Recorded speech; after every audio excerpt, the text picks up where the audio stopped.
Now, another energy company waded into politics today. Npower is going, wait for it, to put up its prices by an average 10%, just like the other two that have already announced their hikes.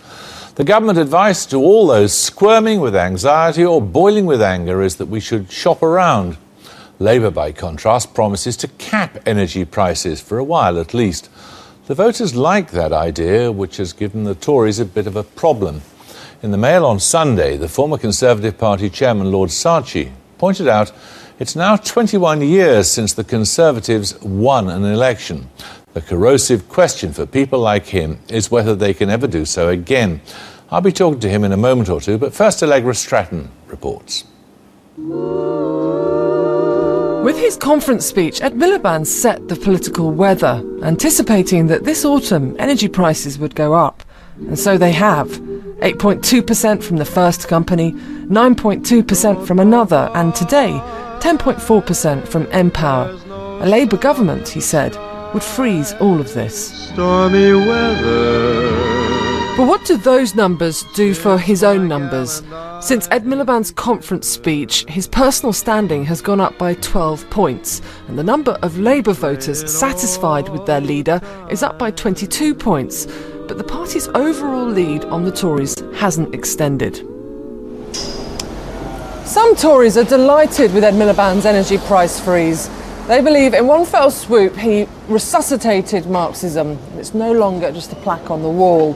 But there are actually three different camps on how to deal with Miliband's energy freeze. The first camp believe that they don't have to do anything, that the GDP figures on Friday will reveal an economy purring along. The second camp is the tax cut camp. They believe the best way to deal with cost of living is to give people more of their own money back.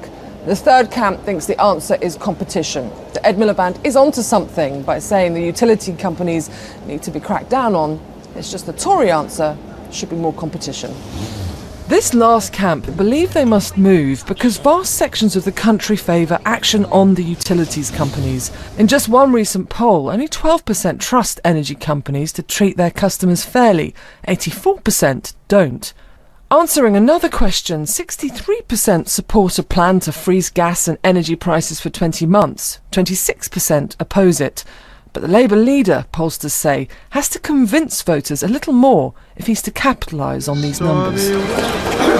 David Cameron is a veteran of election campaigns, but one colleague of his from the 1992 campaign, nonetheless urges him to realise the new threat posed by Ed Miliband. Party adman and one-time chairman Maurice Saatchi this weekend warned Tories that defending unfettered capitalism would help Labour into power. Ed Miliband seems to have set the weather. Now Tories must dress for it. And Lord Saatchi is here, older and a wiser man. You really think that Marx might have been right? Well, I'd really like it to... I'd like him not to be proved right. The particular aspect of his prophecies, which worries me, which is why I wrote this article in the Mail on Sunday, is that he forecast that after years, I think I'm quoting him, after years of internecine warfare amongst capitalists, there would be fewer and fewer capitalists controlling vaster and vaster empires. And that does seem to have been an accurate prediction.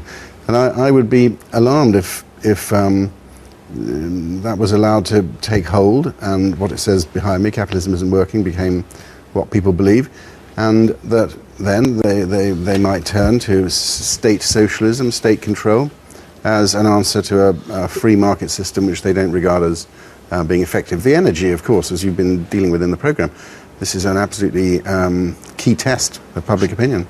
Absolutely, and it's quite clear where public opinion resides in this. Apparently. It's also quite clear, isn't it, that when David Cameron says people should shop around, he's talking nonsense, really, isn't he? Well, he's expressing what is the true faith of conservatism, which is that at the root of conservatism is free market competition. This is what we believe in. So it strikes at the heart of conservative belief to find a situation in which there isn't real competition. And I think the Prime Minister is expressing the view that that's what he wants, that's what Conservatives want. But it isn't, Without what we've got. We've got a cartel. That is true. So now here you have a serious problem. That's why I wrote why I wrote what I wrote. How did the Conservatives find themselves on the wrong side of the fence on this? Well, I think the solution that Labour proposes is a solution that we don't want, because what is the solution? Their solution would be some kind of state control. Our solution, more in keeping with free market views, would be that the market should operate. That's what the Prime Minister's saying. The people should be able to shop around. Yes, now that's what needs to be resolved. If the position is that globalization has resulted, or as an unintended consequence of globalization, is the creation of global cartels, that's a major problem. Because exactly as you're seeing in energy will happen in many other categories, and people will come to the conclusion that all this free market competition is not actually working because there isn't enough competition. That's what I'm trying to suggest, is that this is something we must watch out for very carefully, and which Labour could exploit if we don't, and we must make sure they can't. But if the consequence, I mean, you believe in the market because you believe it makes people free, isn't that right? Well, I mean, if you ask me what is the actual fundamental belief of conservatism, I would say in one word, it's freedom. Independence, individuality, self-determination. But it hasn't led to freedom, has it? Not in. I mean, this energy is a classic case.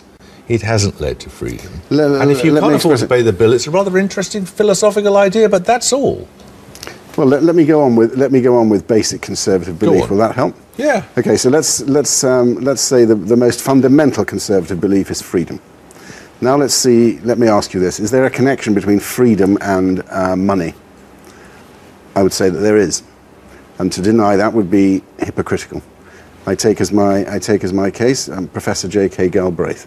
He said, I think it's very memorable, the greatest restriction on the liberty of the citizen is a complete absence of money. And therefore, what conservatism should aim at is that people will have more money. How will that, in order that they can be more free? You take my point. In other words, there is a moral purpose to conservatism which it's very important to express, because otherwise it could leave people with the view that conservatism is only interested in money. We are interested in money, but we're interested in money as the route to the highest good of all, which is freedom. So what do you think the Tories should do? Well, I'm the chairman of a very fine body called the Centre for Policy Studies, created by Mrs. Thatcher many years ago, which was responsible for some iconic policies that certainly helped the Conservative Party to win many elections, including, of course, you can own your own home, the sale of council houses.